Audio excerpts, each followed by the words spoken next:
Assalamualaikum warahmatullahi wabarakatuh. Innal hamdalillah nahmaduhu wa nasta'inuhu wa nastaghfiruh wa na'udzu billahi min shururi anfusina wa min sayyiati a'malina. May yahdihillahu fala mudilla lahu wa may yudlilhu fala hadiya lahu. Asyhadu an la ilaha illallah wahdahu la syarika lahu wa asyhadu anna Muhammadan abduhu wa rasuluh. Allahumma salli wa sallim ala nabiyyina Muhammad wa ala alihi wa ashabihi wa man tabi'ahum bi ihsanin ila yaumiddin. Ikhwan dan akhwat yang dirahmati oleh Allah Subhanahu wa taala, kita lanjutkan kajian spesial kita, seri kajian Ramadan, dan kita akan melanjutkan pembahasan sebelumnya, yaitu berkaitan dengan fikih puasa. Dan alhamdulillah jamaah sekalian, kita sudah masuk ke pembahasan ke-13, yaitu hal-hal yang disunnahkan di dalam puasa Ramadan. Jadi di dalam Islam jamaah sekalian, kita mengenal namanya amalan-amalan sunnah, di mana amalan-amalan sunnah ini adalah amalan yang dianjurkan, tidak harus dilakukan, akan tetapi dianjurkan. Apabila dilakukan, maka itu akan menjadi tambahan pahala bagi orang yang melakukannya. Maka jemaah sekalian, sepantasnya bagi kita di dalam berpuasa Ramadan ini, ya, bagaimana kita ini memaksimalkan pahala kita. Ya, kita sudah lapar, kita sudah haus, jangan sampai kita tidak ada yang kita dapatkan kecuali rasa lapar dan haus saja di dalam puasa kita ini. Atau ada pahalanya tapi pahalanya sedikit, dikarenakan kita tidak mengamalkan sunnah-sunnahnya atau melakukan hal-hal yang dimakruhkan dan dilarang di dalam berpuasa. Oleh karena itu, dalam rangka memaksimalkan puasa kita jemaah sekalian, maka sepantasnya bagi kita untuk mengamalkan sunnah-sunnah di dalam puasa Ramadan, sehingga kita bisa mendapatkan pahala yang sempurna dari Allah Subhanahu wa taala. Jemaah sekalian dirahmati oleh Allah Subhanahu wa taala, sunnah yang pertama adalah mengakhirkan sahur. Maksudnya apa? Maksudnya adalah sahur di akhir-akhir waktu. Ya, jangan terlalu cepat. Maka sahur yang terlalu cepat itu tidak sesuai dengan sunnah. Ada orang yang sahur jam 3 misalkan, 2 jam sebelum subuh. Ya, ada yang jam 2 sudah sahur. Ya. Atau bahkan ada yang tidak sahur dalam puasanya. Nah, ini semua menyelisihi sunnah. Ya, tidak mendapatkan pahala. Sehingga pahala puasanya tidak sempurna karena dia tidak mengamalkan sunnah-sunnah ini. Yang sunnah adalah seseorang melakukan sahur di akhir-akhir waktu. Tidak juga kita katakan sampai mepet sekali, ya. Ya, akan tetapi minimal dia melaksanakan sahur itu di akhir-akhir waktu. Mungkin 30 menit sebelum azan subuh, 25 menit, 20 menit, ya. Diberikan waktu yang cukup untuk menyelesaikan sahurnya, 20 menit, 25 sampai 30. Ya. Dalilnya adalah hadis Nabi sallallahu alaihi wasallam, la yazalun nasu bi khairin ma ajjalul fitra wa akharus sahur. Manusia itu senantiasa berada di dalam kebaikan selama mereka menyegerakan berbuka dan mengakhirkan sahur. Jadi di sini adalah keutamaan mengakhirkan sahur. Makanya disunnahkan bagi kita untuk mengakhirkan sahur. Kemudian kedua jamaah sekalian, sunnah yang kedua adalah menyegerakan berbuka bila sudah masuk waktunya. Jika azan maghrib sudah berkumandang, matahari telah terbenam, maka jangan kita tunda-tunda untuk berbuka. Ya, kita harus menyegerakan berbuka, ini termasuk sunnah. Dalilnya adalah masih sama hadis di atas. La yazalun nasu bi khairin ma ajjalul fitra wa akharus sahur. Manusia itu, kata Nabi sallallahu alaihi wasallam, senantiasa berada di dalam kebaikan selama mereka menyegerakan berbuka dan mengakhirkan sahur. Maka tidak sesuai dengan sunnah orang yang menunda berbuka puasa, seperti menunggu sampai azan selesai, atau nanti berbuka setelah sholat maghrib, atau seperti amalannya orang Syiah Rafidhah, di mana mereka menunggu sampai bintang-bintang kelihatan.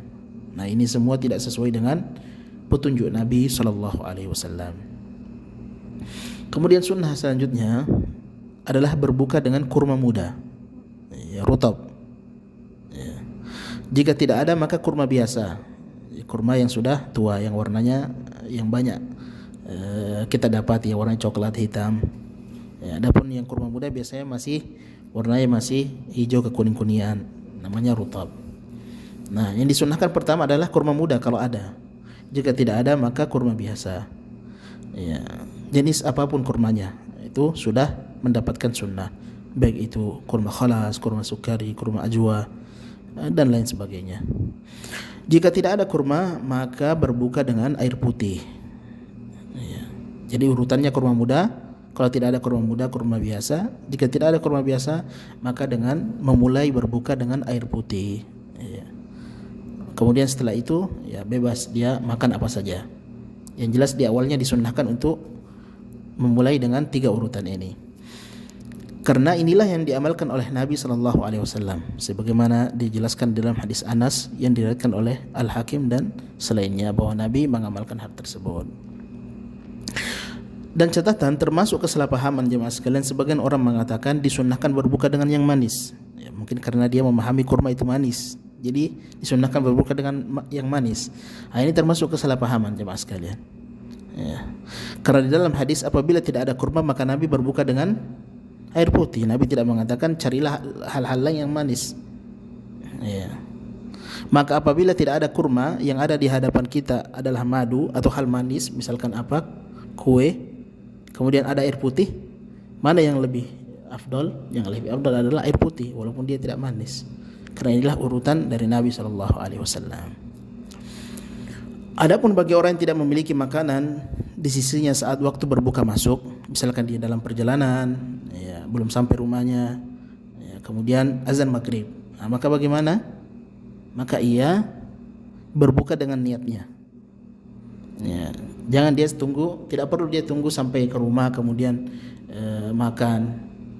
Bisa saat itu juga dia berniat. Ya, yang sunnah adalah dia berniat saat itu untuk berbuka dengan hatinya. Ya, dia berniat dengan hatinya.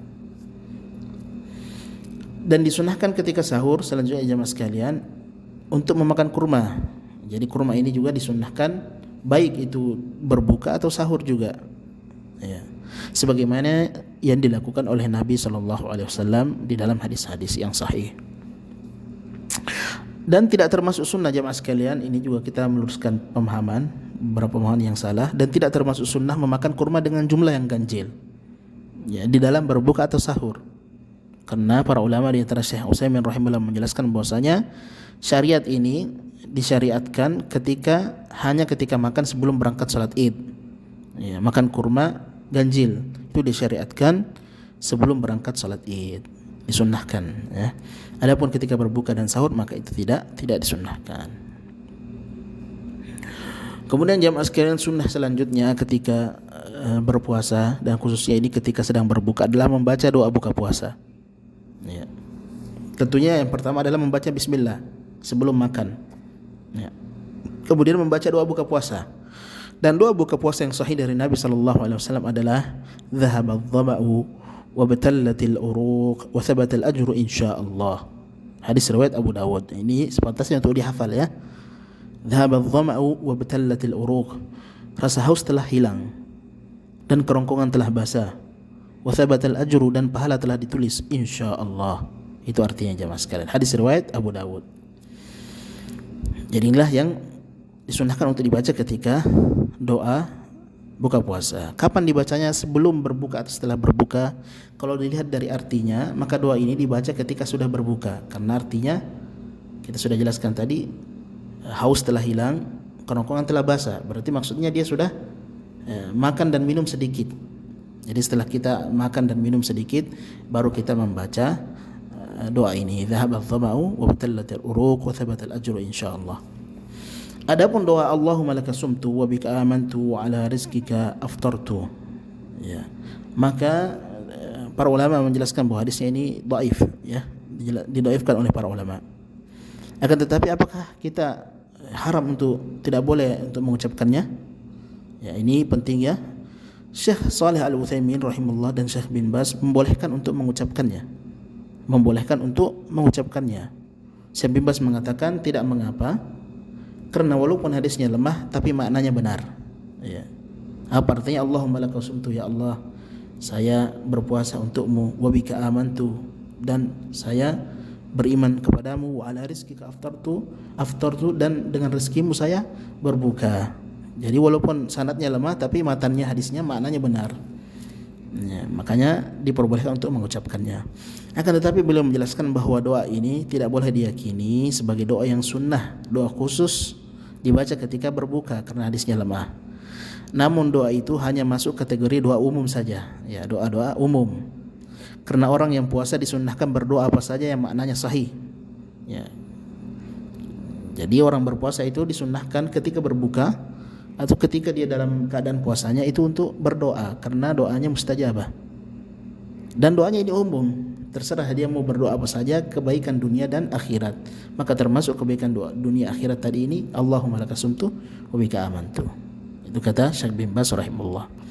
Jadi boleh dibaca sebagai doa umum, bukan diyakini sebagai doa khusus berbuka puasa. Kemudian selanjutnya jamaah sekalian, dan dianjurkan orang yang berpuasa untuk berdoa. Karena disebutkan dalam sebuah hadis bahwa ada 3 orang yang doanya tidak akan ditolak oleh Allah Subhanahu wa taala. Salah satunya adalah wa anis shaimi hatta yuftir, doa orang yang berpuasa sampai ia berbuka. Ya, maka selama seseorang berpuasa dalam keadaan berpuasa, maka itu doanya mustajabah. Ya, diijabahi oleh Allah Subhanahu wa taala. Maka perbanyaklah untuk berdoa. Ya, yang belum punya anak meminta anak, yang sempit rezekinya meminta diluaskan rezekinya, yang sakit meminta kesembuhan, ya, yang sedang berhadapan dengan suatu kebutuhan, permasalahan, meminta kemudahan dari Allah Subhanahu wa taala saat ia berpuasa. Insyaallah Allah akan mengabulkan doanya. Karena di dalam hadis mengatakan Allah tidak akan menolak doanya orang yang berpuasa. Ya, termasuk juga yang ditekankan berdoa adalah ketika seseorang berbuka puasa. Jadi 2 ya, selama dia berpuasa dan ketika dia berbuka puasa. Ya. Dan termasuk kesalahpahaman jemaah sekalian, kita luruskan sedikit. Sebagian orang mengira bahwa waktu mustajab bagi orang yang berpuasa itu hanya menjelang berbuka saja. Ya, ini tidak benar. Yang benar adalah sepanjang hari selama ia berpuasa, maka itu waktu mustajab. Termasuk ketika berbuka. Ya, itu juga termasuk. Begitu juga ketika sebelum berbuka, ketika dia sedang berpuasa. Ya. Akan tetapi kata Syekh Utsaimin, sebelum berbuka dia memiliki kekuatan yang lebih. Karena kenapa? Karena seseorang sebelum berbuka itu waktu di mana seseorang berada di puncak lapar. Ya. Hatinya betul-betul rendah. Ya. Di hadapan Allah Subhanahu wa taala, munkasir. Sehingga kemungkinan doanya untuk dimustajabah itu lebih tinggi. Ya, akan tetapi kita sudah jelaskan bahwa tidak hanya di situ waktu mustajabah, karena keumuman hadis mengatakan selama dia berpuasa, ya, setelah zuhur, setelah asar, maka itu semua waktu untuk berdoa, mustajabah doanya. Nah, inilah jamaah sekalian hal-hal yang disunnahkan ketika seseorang berpuasa. Ya. Kemudian selanjutnya adalah penjelasan tentang penjelasan ke-14, hukum-hukum yang berkaitan dengan qada puasa Ramadan. Ya, apa itu qada puasa Ramadan? Ya, seseorang apabila ada uzur di bulan Ramadan, baik itu sakit, safar, ya, dia tidak berpuasa, wanita hamil dan menyusui, wanita haid dan nifas, orang tua yang sudah tidak mampu lagi berpuasa, ya, dan lain sebagainya, maka di antara mereka ada diwajibkan qada. Jika mereka mampu untuk mengqada, mengganti puasa, maka diwajibkan untuk mengganti puasanya di bulan lain. Ya. Inilah yang dinamakan dengan qada puasa. Adapun orang yang tidak mampu qada, maka beralih ke fidyah, seperti orang yang tua renta. Karena dia tidak mampu qada, maka dia beralih ke fidyah. Adapun orang yang masih mampu qada, maka kewajibannya adalah qada dan dia tidak boleh beralih ke fidyah. Ya, tidak boleh beralih ke fidyah. Karena fidyah itu khusus bagi orang yang tidak mampu qada, sebagai pengganti daripada puasa. Nah, untuk hukum-hukum qada jamaah sekalian, qada puasa Ramadan, para ulama menjelaskan ada beberapa hukum-hukum yang berkaitan dengan masalah ini. Yang pertama ialah bahwasanya qada puasa hukumnya wajib. Jadi seseorang apabila memiliki hutang puasa, maka dia diwajibkan untuk membayarnya.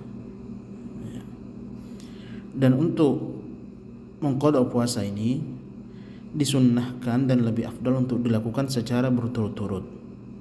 Karena puasa Ramadan juga dilakukan berturut-turut, maka yang disunnahkan qadanya juga dilakukan secara berturut-turut, dan agar lebih cepat selesai. Karena apabila dilakukan secara berturut-turut, maka pelunasannya untuk utang puasa Ramadan itu lebih cepat selesai. Dan untuk puasa jamaah sekalian, utang puasa harus dibayar atau qada ini harus dilaksanakan sebelum masuknya Ramadan berikutnya. Maka tidak boleh menunda qada puasa Ramadan sampai masuk Ramadan berikutnya tanpa adanya uzur syar'i. Adapun yang ada uzur syar'i seperti wanita hamil dan menyusui atau orang yang sakit berkepanjangan, maka tidak mengapa. Namun jika ia menunda tanpa adanya uzur syar'i sehingga masuk Ramadan berikutnya dia belum sempat membayar utang puasanya, maka ia berdosa. Ya, karena ia menunda-nunda tanpa adanya uzur. Dan diwajibkan atasnya dua hal. Yang pertama adalah mengqada puasanya, membayar puasanya tersebut, dan yang kedua diwajibkan juga atasnya untuk membayar kafarah, yaitu memberi makan satu orang miskin untuk satu puasa, ya, sebagai penebus dari dosa karena ia telah menunda pembayaran puasanya. Dan hal ini dalilnya adalah sebagaimana difatwakan oleh para sahabat radhiyallahu anhum, di antaranya adalah sahabat Ibnu Abbas radhiyallahu anhuma. Permasalahan selanjutnya, apakah boleh mendahulukan puasa sunnah sebelum qada Ramadan?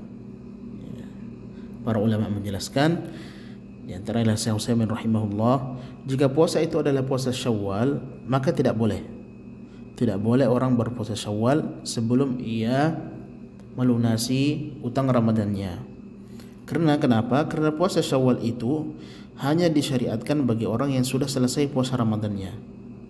Adapun orang yang masih ada utang Ramadannya, maka tidak disyariatkan untuk berpuasa Syawal. Ini berdasarkan hadis Nabi SAW, man shama ramadhana thumma atba'ahu sittan min Syawal kana kasiyamid dahri. Barang siapa yang sudah berpuasa Ramadan kemudian mengikutkannya dengan 6 hari di bulan Syawal, maka puasanya seperti puasa 1 tahun. Di lafaz hadisnya ini Nabi mengatakan, barang siapa yang sudah berpuasa Ramadan, maka orang yang masih memiliki utang puasa Ramadan tidak dikatakan dia telah berpuasa Ramadan, maka dia tidak terkena oleh hadis ini. Kemudian lafaz selanjutnya tsumma atba'ahu, kemudian mengikutkannya. Dan kata mengikutkan itu adalah menyelesaikan dulu yang sebelumnya, kemudian mengikutkannya dengan hal yang lain, sehingga orang yang belum selesai Ramadannya maka tidak terkena oleh lafaz hadis ini. Maka tidak disyaratkan bagi dia, orang yang masih memiliki utang, untuk berpuasa Syawal. Jika ada yang tetap nekat mendahulukan puasa Syawal dari qada, maka sebagian ulama mengatakan puasanya tidak sah dan dia berdosa. Ya, tapi Syekh Utsaimin mengatakan puasanya tetap sah, akan tetapi tidak mendapatkan keutamaan puasa Syawal. Karena puasa Syawal tadi itu hanya disyariatkan bagi orang yang tidak ada utangnya. Apa pahalanya kalau begitu? Syekh menjelaskan dihukumi sebagai puasa sunnah mutlak. Ya, puasa sunnah biasa, puasa sunnah mutlak, dan tidak mendapatkan keutamaan puasa Syawal. Adapun puasa sunnah lain jemaah sekalian seperti 10 awal Zulhijjah, puasa Arafah dan lain-lain, maka terjadi perselisihan juga di kalangan para ulama. Dan yang kuat ialah tidak mengapa mendahulukan puasa tersebut dari qada selama waktu qada masih panjang. Ya, kalau masuk waktu qadanya masih panjang, maka tidak mengapa untuk melakukan puasa-puasa sunnah tersebut. Ya. Akan tetapi penjelasan Syekh Utsaimin rahimahullah, tetap yang lebih afdal ialah mendahulukan qada. Ya, walaupun puasa 10 awal Zulhijjah, puasa Arafah bisa didahulukan dari qada, akan tetapi mendahulukan qada itu lebih afdal. Karena kenapa? Karena dia pahalanya lebih besar, karena ini adalah amalan wajib. Amalan wajib, dan kita tidak tahu umur manusia, kita tidak tahu, bisa saja dia kemudian meninggal dan lain sebagainya. Maka mendahulukan yang wajib itu lebih afdal daripada mengamalkan yang sunnah. Permasalahan selanjutnya, bagaimana dengan orang yang meninggal dan masih memiliki utang puasa? Syekh Utsaimin rahimahullah menjelaskan, dan ini juga dapat Syekh bin Baz rahimahullah, jika orang yang meninggal tersebut belum sempat membayar utang puasanya karena ada uzur syar'i, maka dimaafkan. Misalkan dia sakit berkepanjangan kemudian meninggal, tidak sempat sembuh, maka ini dimaafkan. Atau seorang wanita hamil dan menyusui, wanita hamil misalkan ketika melahirkan meninggal atau dalam keadaan menyusui meninggal, maka ini dimaafkan karena dia memang memiliki uzur. Adapun jika orang yang tidak memiliki uzur, ia sebenarnya mampu qada namun dia mutasahil, dia meremehkan, menunda-nunda, lalu sebelum sempat membayar utangnya ia meninggal, maka disunnahkan bagi ahli warisnya, disyariatkan bagi ahli warisnya agar berpuasa untuknya. Ya, dalilnya apa? Hadis Nabi SAW, man mata wa alaihi shaum shoma anhu waliyuhu, barang siapa yang meninggal sedangkan ia masih memiliki utang puasa, maka ahli warisnya berpuasa untuknya. Ya. Catatan sebagian ulama mengkhususkan ini hanya untuk puasa nazar, hadis ini. Adapun puasa Ramadan tidak. Akan tetapi pendapat yang lebih kuat adalah hadisnya umum, karena tidak ada dalil yang mengkhususkan hal tersebut. Ya, demikian jemaah sekalian, ya, pembahasan tentang hukum-hukum puasa Ramadan. Ya, mudah-mudahan kajian spesial Ramadan ini ya ada manfaatnya. Kita memohon kepada Allah Subhanahu wa taala untuk senantiasa membimbing kita untuk mendapatkan ilmu yang bermanfaat dan amal soleh, dan memohon kepada Allah Subhanahu wa taala agar membimbing kita agar bisa melaksanakan, memaksimalkan ibadah-ibadah kita di bulan Ramadan ini, sehingga kita keluar dari bulan Ramadan dengan keadaan dosa-dosa kita diampuni oleh Allah Subhanahu wa taala. Subhanakallah wa bihamdik, asyhadu an la ilaha illa anta, astaghfiruka wa atubu ilaik. Wassalamualaikum warahmatullahi wabarakatuh.